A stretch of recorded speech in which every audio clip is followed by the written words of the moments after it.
สบายดีตอนเช้าพี่น้องตอนนี้อยู่กองเขื่อนฟอร์แดมตึกป่า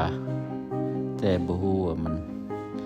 ไปใส่ป่ายังบ่ทันขึ้นมาเถื่อโอเคครั้งแรกในปีนี้มาลองเบิ่งอยู่ในฟอร์แดมนี่ล่ะ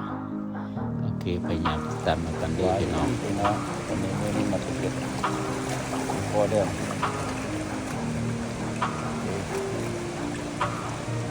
เขื่อน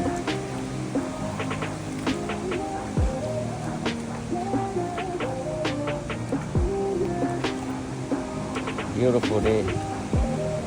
บ่หนาวบ่ร้อนแต่ไปเนี่ยยังบ่กินเด็ดเดียวโอเคแต่ว่าบ่มีหยังตอกบ่มีหยังดึงเลย พี่น้อง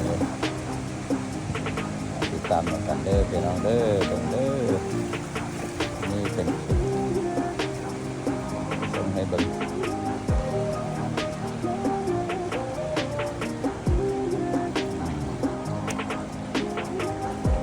อยากมาเล่นน้ำก็มาได้ตอนนี้น้ำก็เปิดแล้วก็ดู